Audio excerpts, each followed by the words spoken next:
Vamos entonces al mensaje de la palabra del Señor en esta mañana.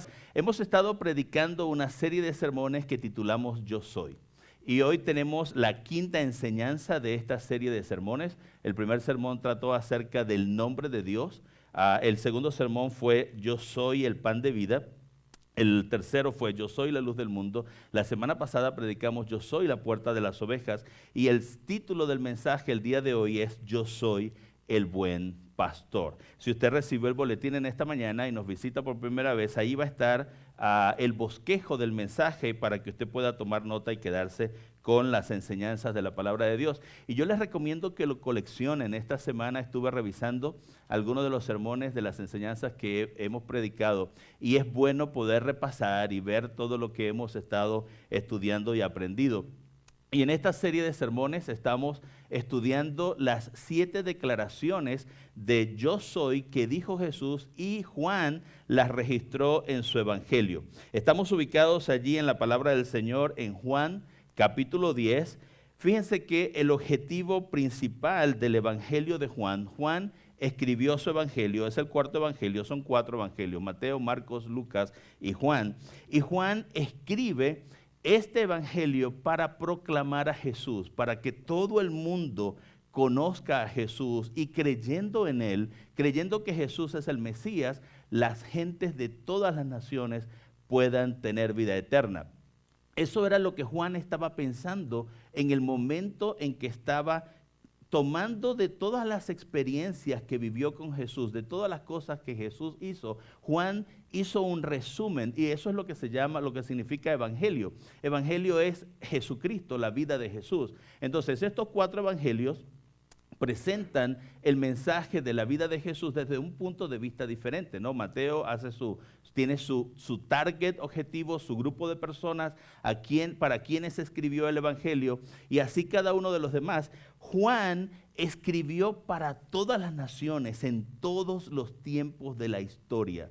Es interesante que Juan no está pensando en un grupo de personas en particular, en una cultura en particular. Juan está pensando en todas las naciones de la tierra, en todos los momentos de la historia. Así que cuando Juan está escribiendo esto que escribe, que nosotros tenemos el privilegio de leer el día de hoy, Juan está pensando en nosotros.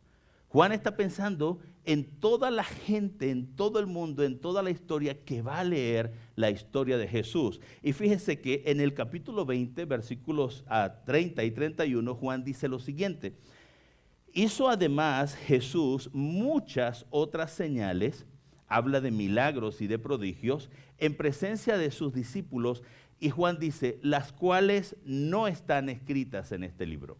Juan dice, yo no escribí todo lo que Jesús hizo, pero estas, es decir, Juan dice, estas que estoy escribiendo, estas que están redactadas en este libro, se han escrito para que creáis que Jesús es el Mesías, para que creáis que Jesús es el Cristo, el Hijo de Dios, y para que creyendo tengáis vida en su nombre. Se da cuenta que Juan dice, yo no escribí todo lo que hizo Jesús, escogí algunas cosas porque mi objetivo es que ustedes sepan que Jesús es el Mesías. Yo quiero demostrar y quiero argumentar que Jesús es el Mesías y para que sepan que creyendo en Él ustedes tienen vida eterna. Ahora al final termina el Evangelio, todo el Evangelio en el capítulo 21, versículo 25, es el último versículo, dice así: y hay también otras muchas cosas que hizo Jesús, las cuales si se escribieran una por una,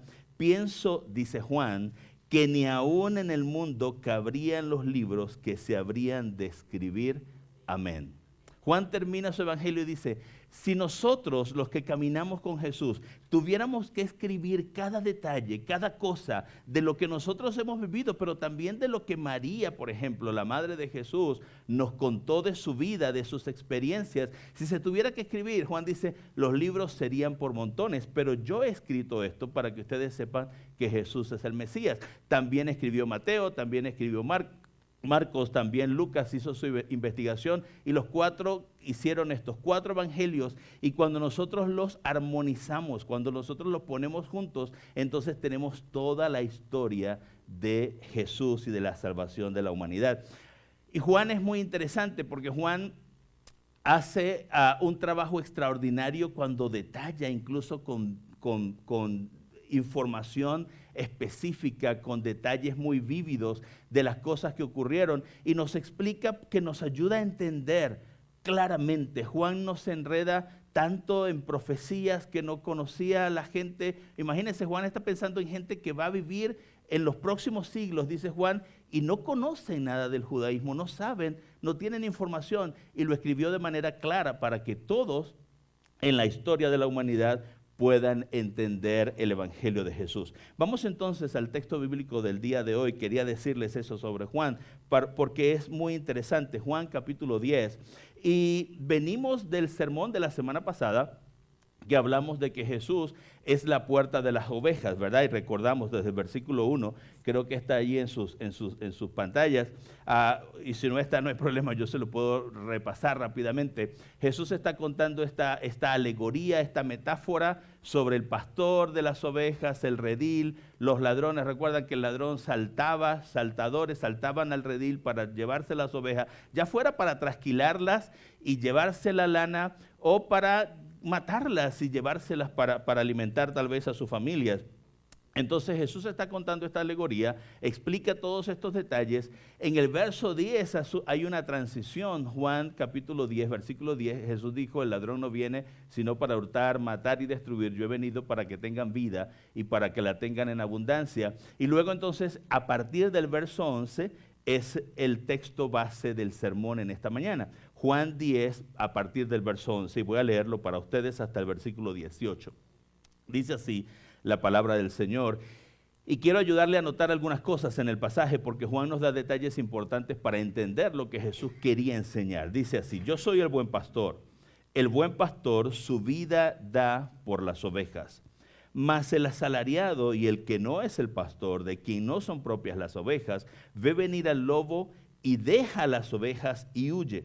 Y el lobo arrebata las ovejas y las dispersa. Versículo 13. Así que el asalariado huye porque es asalariado y no le importan las ovejas. Yo quiero que se dé cuenta del lenguaje, de las palabras, de cómo Juan está explicando el hecho de que Jesús dice: yo soy el buen pastor. Y lo repite una vez más en el versículo 14. Me interesa esa expresión que Juan usa antes del versículo 14. Dice: y no le importan las ovejas. Tiene algo de sentimiento eso que Juan está escribiendo. Versículo 14 dice otra vez: yo soy el buen pastor y conozco mis ovejas y las mías me conocen, así como el Padre me conoce y yo conozco al Padre y pongo mi vida por las ovejas. Lo que dijo en el versículo 11, el buen pastor su vida da por las ovejas. Lo repite una vez más aquí en el versículo 15, así como el Padre me conoce y conozco al Padre y pongo mi vida por las ovejas. Versículo 16, también tengo otras ovejas que no son de este redil. Aquellas también debo traer y oirán mi voz, y habrá un rebaño y habrá un pastor. Versículo 17. Y aquí Juan dice que Jesús explica la idea de que el pastor pone su vida por las ovejas. Por eso me ama el Padre, porque yo, una vez más, dice, pongo mi vida para volverla a tomar. Y explica, dice el verso 18, nadie me la quita, sino que yo de mí mismo la pongo. Voluntariamente entrego mi vida por las ovejas. Y Jesús dice, tengo poder para ponerla y tengo poder para volverla a tomar. Y cierra toda esta declaración Jesús diciendo, este mandamiento recibí de mi Padre. Entonces Jesús está diciendo aquí en el capítulo 10, no solamente Jesús dice, yo soy la puerta de las ovejas, sino que también dice, yo soy el buen pastor. Jesús es el buen pastor. Y fíjese que menciona que voluntariamente pone su vida por las ovejas. También dice que Él conoce a las ovejas y mis ovejas me conocen. Y usa esa palabra conoce y lo vamos a explicar un poquito más adelante. Pero también dice algo que es muy interesante en el versículo 16, que hay otras ovejas a las cuales también debo traer. Entonces, me gusta lo que Jesús está diciendo aquí y quiero darles un poco de contexto de por qué Jesús está diciendo estas cosas. Y siempre cuando me van a ver predicando, me van a ver dándoles el contexto de lo que está ocurriendo, porque eso nos ayuda a tener más claridad, a tener luz sobre lo que dice la palabra de Dios. Porque es interesante saber que Jesús no está diciendo las cosas solamente por decirlas. Jesús está hablando solamente por hablar. Jesús tiene motivos para decir las cosas que está diciendo. Entonces, fíjense, una de las cosas que aprendemos en las Escrituras, en el Antiguo Testamento, es que ese concepto de pastorear, lo vimos la semana pasada, era muy conocido no solamente por la experiencia diaria de los pastores en Jerusalén, sino porque era un concepto que Dios había usado para describir su relación con la nación judía, con los hebreos. Dios había hablado de pastores y de hecho hay 3 profecías que les quiero mencionar, 3 profetas que quiero mencionarles el día de hoy, que denuncian a los líderes religiosos y el trabajo que hacían, y Dios no está conforme con los líderes religiosos de la nación. Mire lo que dice el profeta Isaías, y no voy a leer todos los textos, solamente se los voy a mencionar. Capítulo 56, versículos 10 al 12, si quiere anote la cita para que luego lo pueda leer. En el verso 11 dice a Dios, y los pastores mismos no saben entender. Todos ellos siguen sus propios caminos, cada uno busca su propio provecho, cada uno por su lado, y dicen, tomemos vino, embriaguémonos. Dios está molesto por los líderes religiosos, por los pastores de Israel, y dice que cada uno de ellos buscan sus propios caminos, sus propios intereses. Es lo mismo que vemos, la misma denuncia hace el profeta Jeremías. En Jeremías capítulo 23, versículos 1 y 2, Dios dice, hay de los pastores que destruyen y dispersan las ovejas de mi rebaño. Dios no está hablando de los pastores de ovejas literalmente, aquellos que cuidaban a los animalitos. Dios está hablando de su rebaño, de su nación, de su pueblo, y está hablando de los líderes religiosos de la nación. También dice en el verso 2, vosotros dispersasteis mis ovejas y las espantasteis y no las habéis cuidado.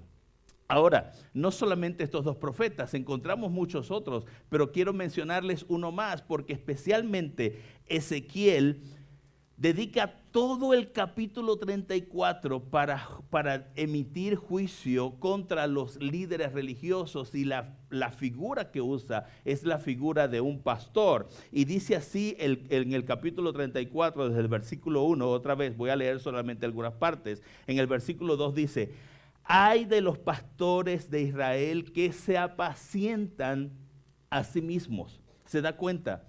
Que no tienen interés. Por eso me llama la atención cómo Juan usa esa expresión cuando leímos en el capítulo 10, no le interesan, no les importa. Hay algo de sentimiento lo que Juan está expresando, porque Dios lo había dicho antes. No le interesan mis ovejas. No les interesa mi pueblo, sino que se interesan en ellos mismos. Y miren lo que dice el versículo 3 de Ezequiel en el capítulo 34.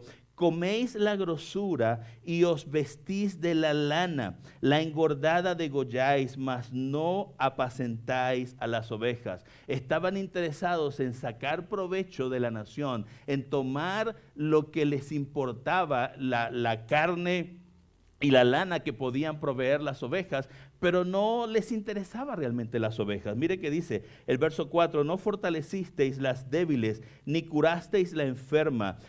Hay varias condiciones de la oveja que menciona el profeta. Ni vendasteis la perniquebrada, la ovejita que se le partía la pata. No volvisteis al redil la descarriada, la que se iba y se perdía en el aprisco. Y hay una hermosa escritura en la palabra de Dios que dice que dejó las 99 y fue a buscar aquella oveja perdida, aquella oveja descarriada. Y Dios está diciéndole a los líderes religiosos, aquellos que se alejaron, aquellos que se perdieron, ustedes no fueron por ellos, sino que se enseñorearon de ellas con dureza y con violencia.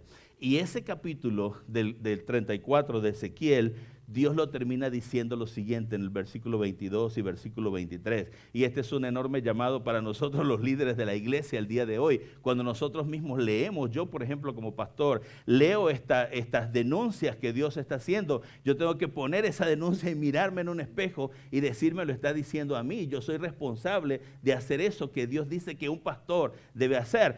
En versículo 23 Dios dice, yo salvaré a mis ovejas. Dios toma rol personal y dice, y nunca más serán para rapiña. Versículo 23, y levantaré sobre ellas a un pastor y él las apacentará. ¿De quién está hablando Dios aquí? Porque dice, a mi siervo David. Él las apacentará y él les será por pastor. Aunque menciona Ezequiel 34 a David, quiero mostrarle algo porque es importante verlo. Ahí se lo dejé ahí en la pantalla, una línea de tiempo. El profeta Ezequiel está hablando cerca de 1000 años después que David vivió, el rey David. El primer profeta que encontramos allá, más o menos en el 1020 antes de Cristo, fue el profeta Samuel, que fue quien ungió a David como rey. ¿Lo recuerdan? Samuel es el que unge a David como rey, va a la casa de Isaí y encuentra a aquel niño, aquel muchacho y lo unge. Luego Natán es el que va y le dice, reprende a David, le dice, y de hecho usa la figura de una ovejita. ¿Recuerdan cuando David pecó con Betsabé y Dios le dijo, aquel tenía una sola ovejita y tú que tenías tanto te comiste a la oveja? Y no está hablando de la oveja exactamente, está hablando de Betsabé. Pero Natán, más o menos en ese mismo tiempo, y Ezequiel está hablando, lo ven ahí en el 593, Ezequiel está profetizando después del cautiverio de Babilonia, más o menos unos 500 años después que David vivió. Entonces, ¿por qué menciona a David? ¿De quién realmente está hablando? Ezequiel está hablando del descendiente de David en el futuro. Ezequiel está hablando de que a la profecía que apuntaban las escrituras, que decían que del tronco de David, del tronco de Isaí, Dios iba a levantar a un Mesías que sería del linaje de David, descendiente del rey de Israel. Entonces, no está hablando de David, está apuntando a Jesús. Cuando Ezequiel dice que va a levantar, Dios dice, voy a levantar un pastor que va a ser bueno, un pastor que va a cuidar a mis ovejas, está hablando del Mesías. Entonces, por eso encontramos a Jesús, otra vez volvamos a Juan capítulo 10, diciendo, yo soy el buen pastor. De manera que cuando Jesús está diciendo, yo soy el buen pastor, quienes les escuchan saben y entienden a qué Jesús se refiere, de qué Jesús está hablando. Entienden que está hablando de que Él es el Mesías. Y el verso 11 dice en Juan 10, yo soy el buen pastor su vida da por las ovejas. En el versículo 14 lo repite, dice, yo soy el buen pastor y conozco mis ovejas y las mías me conocen. También versículo 16, tengo otras ovejas que no son de este redil, aquellas también debo traer y oirán mi voz y habrá un rebaño y un pastor. Entonces regresemos aquí otra vez y vamos a amarrar todo lo del contexto bíblico, histórico, y nos vamos otra vez a Juan capítulo 10. Dios había hablado antes por los profetas y había denunciado a los líderes religiosos y les había dicho, ustedes no son buenos pastores, ustedes no han cuidado a mis ovejas se han descarriado y ustedes no han estado allí para ellas, se han enfermado y ustedes no las han cuidado. Y habla del liderazgo espiritual de la nación. Y apuntaban las profecías a un pastor que Dios levantaría en el futuro, a un descendiente de David, que Dios levantaría en el futuro, que sería un buen pastor. Y ahora encontramos a Jesús en el capítulo 10 de Juan diciendo, yo soy el buen pastor. De alguna manera Jesús está diciendo, aquel del que habló el profeta Ezequiel, aquel de quien profetizó que Dios dijo, yo mismo las voy a pastorear y les daré un buen pastor, Jesús dice, yo soy. Pero hay tres cosas que yo quiero que usted note aquí, en esta mañana, en este mensaje. Y hay tres conceptos que quiero, mientras desarrollamos el mensaje, quiero explicar. Porque es importante que nos preguntemos en esta mañana, ese yo soy, ¿qué significa? Cuando Jesús dice, yo soy el buen pastor, ¿qué es lo que Jesús está ahora diciendo? Conectado con la profecía, ¿qué es lo que Jesús ahora está diciendo a la nación de Israel? Pero también nos los dice a nosotros, porque Juan lo dejó registrado en su evangelio, y cómo eso que Jesús está enseñando impacta nuestra relación personal con Dios y nos guía. Número 1 allí en sus notas, el buen pastor, lo primero que Jesús dice es que el buen pastor entrega su vida por las ovejas. El buen pastor entrega su vida por las ovejas. Hablamos la semana pasada en el sermón anterior y explicamos un poquito cómo había peligros naturales de depredadores. Incluso el mismo verso 12 y 13 explican del lobo y las experiencias negativas que tenían los pastores, pero Jesús no está hablando exactamente de eso cuando dice, yo pongo mi vida por las ovejas. Mire lo que dice el versículo 11, yo soy el buen pastor su vida da por las ovejas. El versículo 15 dice, yo pongo mi vida por las ovejas, y el verso 17 y 18 dicen lo siguiente, por eso el Padre me ama, porque yo pongo mi vida para volverla a tomar. Nadie me la quita. ¿Se da cuenta que no está haciendo referencia a un lobo o a un león de montaña o a un oso? Dice, nadie me la quita, sino que yo de mí mismo la pongo. Tengo poder para ponerla y tengo poder para volverla a tomar. Este mandamiento recibí de mi Padre. Ahora, ¿qué está explicando Jesús? ¿Qué está queriendo decir cuando dice, yo pongo mi vida por las ovejas? Y remata diciendo, yo recibí este mandamiento de mi Padre. Jesús está hablando anticipadamente de su muerte. Jesús está hablando de su sacrificio por la salvación de la humanidad. Y el concepto, ahí también le dejé los tres conceptos. El primer concepto es el concepto de la propiciación. Y quiero explicar lo que significa, porque usamos la expresión en teología, usamos la expresión, y esa es la palabra que la Biblia usa, propiciación, y la expresión que usamos en teología para explicar lo que Jesús está diciendo, yo pongo mi vida, nadie me la quita, sino que la pongo y la vuelvo a tomar, es propiciación por el pecado. Esa es la expresión que usamos en teología para explicar lo que Jesús está diciendo.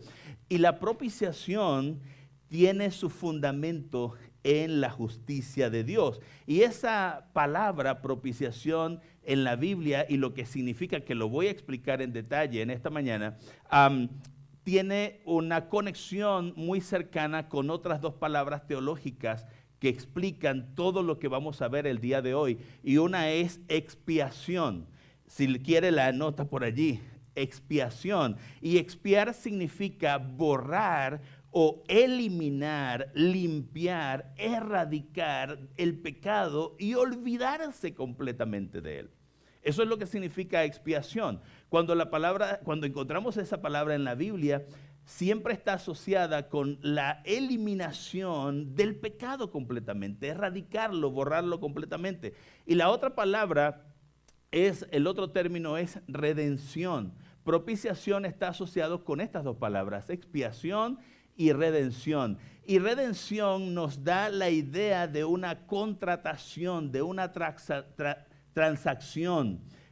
Redención significa que se tiene que hacer un pago para redimir el pecado. Redención significa a un pago de un rescate por la liberación de la esclavitud, del pecado y de la muerte. Pablo lo explica de esta manera en Romanos capítulo 3. Dice así, Romanos 3, voy a leer desde el versículo 21. Pero ahora, aparte de la ley, se ha manifestado la justicia de Dios, testificada por la ley y por los profetas. Está hablando del Antiguo Testamento, versículo 22. La justicia de Dios por medio de la fe en Jesucristo. aquí está empatando dos cosas interesantes, ¿no? La fe en Jesucristo y la justicia de Dios. Por eso el concepto de propiciación. Dice, para todos los que creen en Él. Porque no hay diferencia, por cuanto todos pecaron y están destituidos de la gloria de Dios, siendo justificados gratuitamente, es decir, siendo justificados sin que les cueste nada a ellos. ¿Por qué? Dice, por su gracia, por la gracia de Jesucristo, mediante la redención. ¿Qué significa redención? Pago por un rescate. Jesucristo pagó por rescatar nuestras almas. Dice que es en Cristo Jesús. Y aquí está el versículo clave, versículo 25.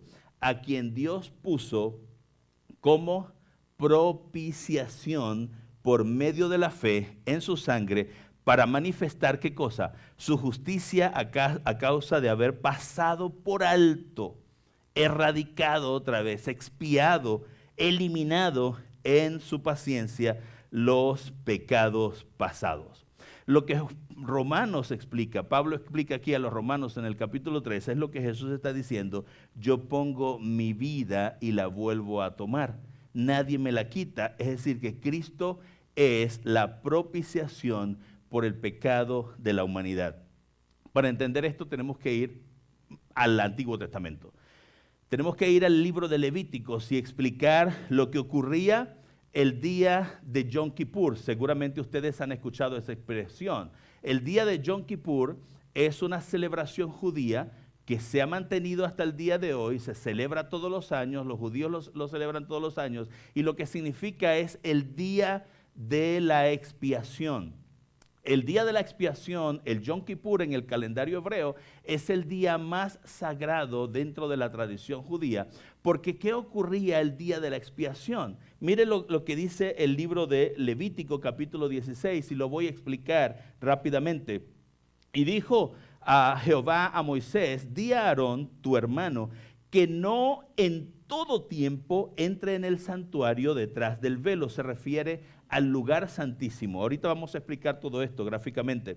Delante del, ¿qué cosa? Propiciatorio. De ahí viene la palabra propiciación, que está sobre el arca para que no muera, porque dice Dios: yo apareceré en la nube sobre el, ¿qué cosa? Otra vez, propiciatorio. Y con esto, dice el verso 3, entrará Aarón en el santuario con un becerro para expiación, otra vez la palabra expiar, y un carnero para holocausto, versículo 7, saltamos al 7. Después tomará los dos machos cabríos, es decir, después que Aarón se haya limpiado a sí mismo, purificado a sí mismo, tomará estos dos animales y los va a presentar delante de Jehová a la puerta del tabernáculo de reunión. ¿Qué ocurría con estos animales? Miren lo que ocurría, versículo 15. Uno de ellos era sacrificado, dice así, Levíticos 16:15. Después degollará al macho cabrío, ¿en qué cosa? En expiación, para eliminar, para limpiar, para borrar el pecado. Dice, en expiación por el pecado del pueblo. Y llevará la sangre detrás del velo adentro, y hará de la sangre como hizo con la sangre del becerro, y la esparcirá sobre el propiciatorio y delante del propiciatorio. ¿Qué era el propiciatorio? Ahorita lo vamos a ver, pero se lo voy a explicar rapidito. El templo internamente tenía dos lugares, el lugar santo y el lugar santísimo. El lugar santo entraban los sacerdotes todo el tiempo, es lo que dice el texto allí. Y Dios le dijo dile a Aarón que no va a entrar todo el tiempo, sino que va a entrar una sola vez al año. Y en el lugar santísimo estaban el arca del pacto. Y dentro del arca del pacto habían algunas cosas que les voy a mencionar ahorita rápidamente. Pero sobre el arca del pacto estaba una tapa que era el propiciatorio, y sobre esa tapa estaban dos querubines alados, y Dios dijo que allí en ese lugar, en medio de los querubines, se iba a manifestar y que su presencia estaría allí. Entonces, ¿qué ocurría? El animal que era sacrificado, el sumo sacerdote, una sola vez al año, entraba con la sangre de ese animal que era sacrificado al lugar santísimo y rociaba la presencia de Dios, el propiciatorio, con esa sangre. ¿Qué ocurría con el otro animal? Es muy interesante. El segundo animal, miren lo que pasaba. Ya vamos a explicar todo esto rapidito porque suena un poco raro, ¿verdad? Versículo 20 de Levíticos 16 y versículo 21. Recuerda que eran dos animales, ¿cierto? Uno que era degollado, uno que era sacrificado, con su sangre se entraba al lugar santísimo y era presentada a la presencia de Dios. ¿Qué ocurría con el segundo? Dice, cuando hubiere acabado de expiar el santuario y el tabernáculo de reunión y el altar, hará traer el macho cabrío vivo, es decir, el segundo animal. Versículo 21. Y pondrá Aarón sus dos manos sobre la cabeza del macho cabrío vivo y confesará sobre él todas las iniquidades de los hijos de Israel, todas sus rebeliones y todos sus pecados, poniéndolos así sobre la cabeza del macho cabrío, y lo enviará al desierto por mano de un hombre destinado para eso. Si sigue leyendo, lo que tenían que hacer era dejar al animal y que se alejara lo más posible del campamento.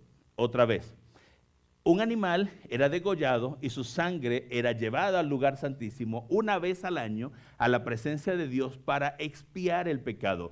Al otro animal le colocaba Aarón las manos sobre la cabeza y confesaba los pecados de la nación sobre ese animal, y ese animal lo alejaban, lo mandaban al desierto. De esa manera, el pueblo de Israel, y por eso se celebra el día de la expiación, el día de Yom Kippur, celebraban el día del perdón de los pecados. Otra vez, si tiene la imagen en su cabeza, ¿verdad? Dos animales, uno era degollado, su sangre la llevaban al lugar santísimo, la presentaban a Dios, a la presencia de Dios, y el otro animal confesaban sus pecados y lo echaban fuera del campamento, lo alejaban del campamento. Todo eso no era la sangre, hermanos, permítame decirle en esta mañana, no era la sangre de ese animal el que perdonaba los pecados. Dios no perdonaba los pecados de la nación hebrea por la sangre de ese macho cabrío que degollaban. Dios no perdonaba los pecados de la nación hebrea porque otro animal se llevaba sobre su cabeza los pecados de toda la nación. Era lo que eso representaba y hacia dónde eso apuntaba. Eso era una figura, una representación de lo que ocurriría en la historia más adelante. Israel nunca lo supo, los sacerdotes, incluso yo no sé si Moisés lo supo en algún momento y se dio cuenta que esos sacrificios que Aarón estaba desarrollando no tenían ningún valor en sí mismos. Esos sacrificios no tenían ningún valor, solamente apuntaban a un sacrificio perfecto. Solamente no era el momento histórico, sino que Dios les estaba enseñando cómo ocurriría el pago del pecado de la humanidad. Es interesante porque muchos de los descendientes de Aarón estuvieron haciendo esos sacrificios una y otra vez, y no sé si Aarón algún día se dio cuenta. Aarón era el sumo sacerdote, y no sé si Moisés, que era el líder de la nación, algún día se dio cuenta que no es la sangre de este macho cabrío, no es el otro animal que se va al desierto lo que hace que Dios perdone mis pecados. Es que un día alguien morirá, el Hijo de Dios morirá en la cruz del Calvario para perdonar los pecados de toda la humanidad. No solamente los nuestros, sino también los de ellos. Dios no miraba la sangre del cordero que era sacrificado. Dios miraba la sangre de su Hijo que un día moriría. No fueron perdonados, otra vez, no fueron perdonados por la sangre de aquellos animales, porque no era eso lo que Dios miraba. Recuerde que Dios habita en la eternidad. Dios es atemporal y Dios no está mirando al animalito que sacrifican. Dios está mirando a su Hijo en la cruz del Calvario, que derrama sus pecados, por su sangre, por los pecados de toda la humanidad. Y Hebreos lo explica claramente. Mire lo que dice el libro de Hebreos, capítulo 9, versículos 1 en adelante. Dice así: ahora bien, aquí está, y me van a regalar, menos mal que hoy tenemos comida, así que nos quedamos un poquito más tarde, ¿verdad? Me regalan unos 10 minutos para terminar, pero quiero explicar esto muy bien en esta mañana. Hebreos dice, ahora bien, déjenme explicarles, dice el escritor a los Hebreos. En el primer pacto, dice, el pacto en el Antiguo Testamento, en la ley, tenía ordenanzas de culto, que son estas cosas que se practicaban, estas ceremonias, y un tabernáculo o un santuario terrenal. Habla de un santuario, un trono de Dios, la presencia de Dios, figurada por un tabernáculo en el desierto, que después, cuando llegaron a la tierra prometida, construyó David un gran templo, Salomón. David quería construirlo, pero fue Salomón, su hijo, quien lo hizo, y luego se construyeron otros templos. El de Herodes, por ejemplo. Versículo 2. Porque el tabernáculo estaba dispuesto de esta manera, dice Hebreos. En la primera parte, llamada, ¿qué cosa? El lugar santo. En el lugar santo, ¿qué había? Estaba el candelabro, la mesa de los panes de la proposición, y tras el segundo velo, es decir, en el lugar santísimo, estaba la parte del tabernáculo llamada el lugar santísimo. Versículo 4, el cual tenía un incensario de oro y el arca del pacto, que se las acabo de mencionar, dice, cubierta de oro por todas partes, en la que estaba una urna, era un arca que era como una caja, y que contenía el arca. Dice que contenía el maná que habían comido en el desierto, la vara de Aarón que reverdeció y las tablas de los 10 mandamientos. 3 elementos contenía el arca del pacto. Y sobre ella, sobre el arca del pacto, estaban los querubines de gloria que cubrían el propiciatorio, que era la tapa de aquella arca, de las cuales cosas no se puede hablar ahora en detalle, dice el escritor a los Hebreos. Sigamos leyendo, versículo 6, dice, y así dispuestas estas cosas, en la primera parte del tabernáculo, en el lugar santo, entran los sacerdotes continuamente para cumplir los oficios del culto. Por ejemplo, como cada semana, cada Shabbat, entraban los sacerdotes para remover los panes. Habían 12 panes en la mesa de los panes de la preposición, duraban una semana y cada sábado se colocaban y se cambiaban panes nuevos. También había que cambiar el aceite del candelero y mantenerlo encendido. Entonces continuamente entraban, pero versículo 7, en la segunda parte, en el lugar santísimo, solo podía entrar el sumo sacerdote y podía entrar solamente una vez al año. ¿Cuál es el día que entraba? El día de la expiación, el día del Yom Kippur. Y dice, no sin sangre. No podía entrar sin sangre, la cual ofrece por sí mismo y por los pecados de ignorancia del pueblo. Versículo 8, de aquí en adelante dice, dando a entender el Espíritu Santo con esto que aún no se había manifestado el camino al lugar santísimo, entre tanto que la primera parte del tabernáculo estuviese en pie, lo cual es símbolo para el tiempo presente.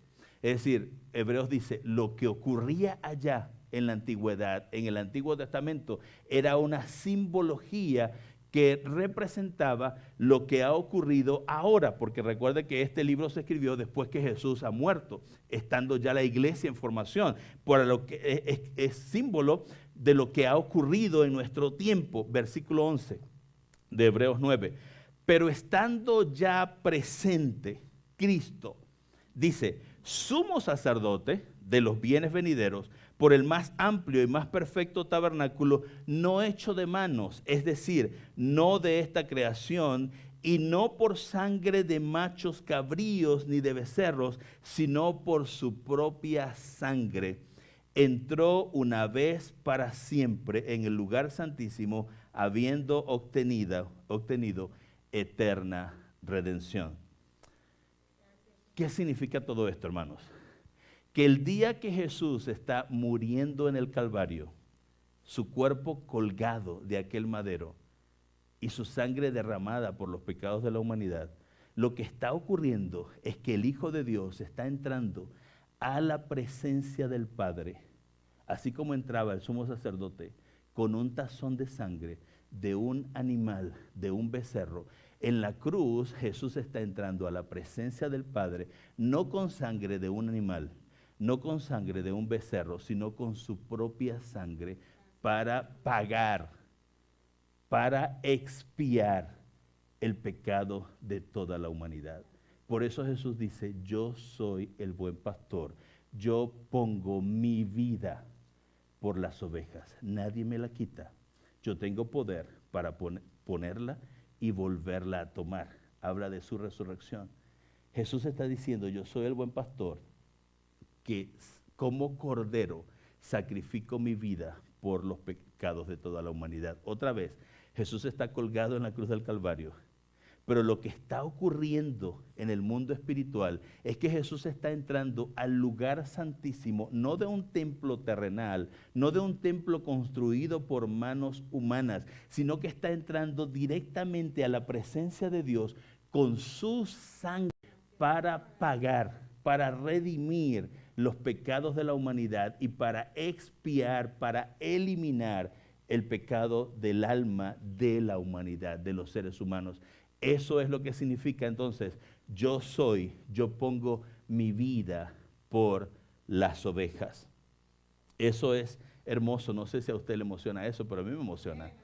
Que lo que ocurría en el Antiguo Testamento era una simbología, era una representación de lo que un día iba a ocurrir. Es decir, que los judíos celebraron y celebran hasta el día de hoy. Ya no hacen el sacrificio porque el continuo sacrificio fue eliminado. Algunos eruditos que interpretan el Apocalipsis dicen que en el futuro, antes de que ocurra la gran tribulación, debe construirse el último templo y se continuará haciendo el sacrificio continuo y continuará haciéndose el día de la expiación como se hizo en la antigüedad. Todo eso era representación del sacrificio de Jesús en la cruz del Calvario. Segunda cosa, rápidamente ahí en sus notas. El buen pastor no solamente entrega su vida por las ovejas, sino que el buen pastor explica su amor por las ovejas. Explica su amor por las ovejas. Y este es el otro concepto que vemos aquí, no solamente propiciación, sino que hay un concepto que Jesús está explicando aquí. Y usa la palabra conocer para explicarlo. El concepto es justificación. Ese es el segundo concepto allí en sus notas, es justificación. Pero Jesús usa la palabra conocer para explicar lo siguiente. Dice, yo soy el buen pastor y conozco mis ovejas y las mías, otra vez, me conocen. Versículo 15, así como el Padre me conoce y yo conozco al Padre. Una y otra vez repite la idea de conocer. Esta palabra que se traduce como conocer no tiene nada que ver con conocimiento, tiene que ver con relación, con una íntima relación, con una relación cercana y personal. No tiene nada que ver con información, sino con relación. Y Jesús dice en el versículo 2, Juan 10 dice, mas el que entra por la puerta, el pastor de las ovejas es, a este abre el portero y las ovejas oyen su voz y a sus ovejas llama por nombre. Es la misma idea de la relación personal. Versículo 27 otra vez dice, y mis ovejas oyen mi voz y yo las conozco y me siguen. Entonces Jesús habla de una relación de amor del pastor con las ovejas. Y ese amor es la base del sacrificio de Jesús en la cruz del Calvario, pero ese amor también es la base de una relación personal con Dios. Lo que Jesús está diciendo es que ahora nosotros somos aceptados y tenemos acceso a la presencia del Padre. Por eso, y el término, la palabra que usamos en teología y que usa la Biblia es justificación. Hemos sido por la gracia de Dios, la propiciación, el sacrificio, el poner la vida está basada en la justicia de Dios. Había que pagar con sangre por el pecado de la humanidad y Dios lo hizo. Ahora la justificación está fundamentada en la gracia de Dios. Hemos sido hechos justos no porque nosotros podamos ser buenos, no porque nosotros podamos actuar correctamente, sino por el sacrificio de Jesús en la cruz del Calvario. Él nos justificó delante del Padre y por eso nosotros somos justos delante de su presencia. El concepto es, otra vez, justificación. Así lo explica el libro de Hebreos. Por tanto, teniendo un gran sumo sacerdote que traspasó los cielos, Jesús, el Hijo de Dios, retengamos nuestra profesión, porque no tenemos un sumo sacerdote que no pueda compadecerse de nuestras debilidades, sino uno que fue tentado en todo según nuestra semejanza, pero sin pecado. Verso 16, acerquémonos pues confiadamente al trono de la gracia para alcanzar misericordia y hallar gracia en el oportuno socorro. Otra vez a Romanos 3, que dice el versículo 24, siendo justificados gratuitamente por su gracia, mediante ¿qué cosa? La redención que es en Cristo Jesús. Y Romanos capítulo 5, versículo 1, el apóstol Pablo dice, justificados pues por la fe, tenemos paz para con Dios por medio de nuestro Señor Jesucristo. Es decir, que el sacrificio de Jesús en la cruz del Calvario no solamente nos limpió, expió y nos redimió, sino que nos ha hecho justos delante de la presencia del Padre. ¿Qué significa esto? Que usted y yo, así como somos imperfectos, pecadores, somos justos delante del Padre, no por nuestras buenas obras, no por nuestros buenos actos, sino por la sangre de Jesús derramada en la cruz del Calvario. Ese concepto de justificación está en todas las Escrituras. Hermanos, un día estaremos en la presencia de Dios no por ser buenos en esta tierra, no por ser perfectos en esta tierra, porque somos seres humanos. Estamos en este mundo vendidos al pecado y vamos a estar fallando una y otra vez. Es imposible vivir en este mundo una vida piadosa, completamente santa y justa como Jesús la vivió. Nunca en este mundo seremos como Jesús vivió, sin pecado. Pero Él murió para que nosotros delante del Padre podamos ser vistos sin pecado, por su gracia y por su misericordia. Por eso un día iremos a la presencia de Dios por el sacrificio de Jesús en la cruz del Calvario. Termino con esto, el tercer punto allí en sus notas. El buen pastor no solamente entrega su vida en propiciación, no solamente explica su amor, cómo nos ha justificado, cómo esa relación personal con Dios, ahora podemos tener acceso y cercanía al Padre, sino que habla de ensanchar el rebaño de las ovejas. El buen pastor ensancha el rebaño de las ovejas. Y el tercer concepto que está allí es el concepto de misión. Misión. El primero era propiciación, el segundo era justificación y el tercer concepto es el concepto de misión. Y habla Jesús del carácter misional del ministerio del Salvador. Recuerdan que Jesús dice al final, este mandamiento recibí de mi Padre. Y lo vemos en el versículo 16 cuando Jesús dice, también tengo otras ovejas que no son de este redil, aquellas también debo traer.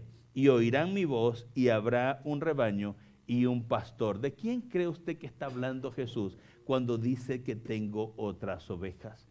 ¿Está hablando de usted? ¿Está hablando de mí?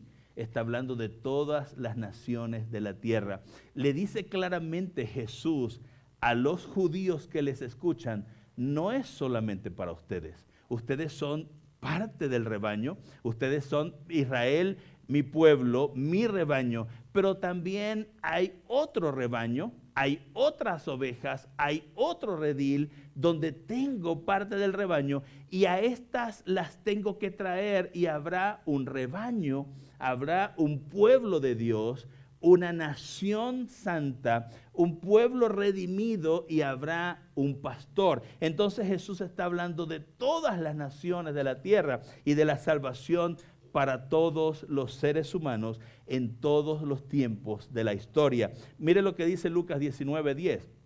Porque el Hijo del Hombre vino a buscar y a salvar lo que se había perdido. Es el carácter misional del Salvador. Versículo 15 de Marcos capítulo 16. Y les dijo, vayan por todo el mundo y prediquen el evangelio a toda criatura.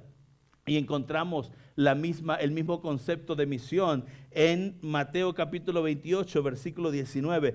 Por tanto, vayan y hagan discípulos en todas las naciones y bautícenlos en el nombre del Padre y del Hijo y del Espíritu Santo. Es decir, que Jesús vino a salvar a la humanidad. Jesús vino a redimir a la humanidad, pero nos ha dado a nosotros el privilegio de participar en el trabajo de la redención. Nos ha hecho a nosotros partícipes de su obra redentora para toda la humanidad. ¿Cómo? Buscando a aquellas ovejas que el Señor tiene aquí en Roswell, que el Señor tiene en esta ciudad. Jesús tiene gente en esta ciudad. Cuando dijo, tengo otras ovejas, nos incluye a nosotros, incluye a Roswell, incluye a Dexter, incluye a todas las comunidades a nuestro alrededor, toda la gente que esté cerca de nosotros, incluye a aquellas personas a donde nosotros vamos y visitamos. Cuando visitamos a algún familiar en algún lugar en este país, usted es un embajador del mensaje del Salvador. Usted es un mensajero. Él nos ha hecho a nosotros portadores del mensaje de esperanza, del mensaje más importante para la humanidad.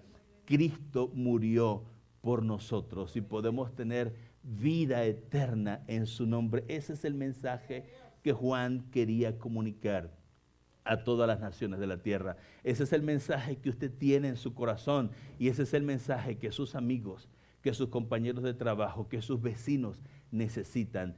Cristo murió por nosotros y nos dio la oportunidad de ser salvos y tener vida eterna. Así que quiero invitarles en esta mañana a unirse a la misión redentora del Salvador. Quiero invitarle en esta mañana a que usted se mire a sí mismo, a sí misma como un embajador, como un mensajero, como un portador del mensaje más importante que la humanidad necesita escuchar. ¿Cuál es el mensaje? Cristo murió por nosotros. En Él podemos tener perdón de nuestros pecados. En Él tenemos vida eterna. Comunique ese mensaje, atrévase, no tenga temor, dígale a todas las personas que usted conozca, Cristo murió por nosotros, Él pagó por mis pecados y me ha dado vida eterna. Es el mensaje de amor que nosotros necesitamos comunicar a toda persona. Es el mensaje que necesita escuchar toda persona en este mundo. Vamos a orar.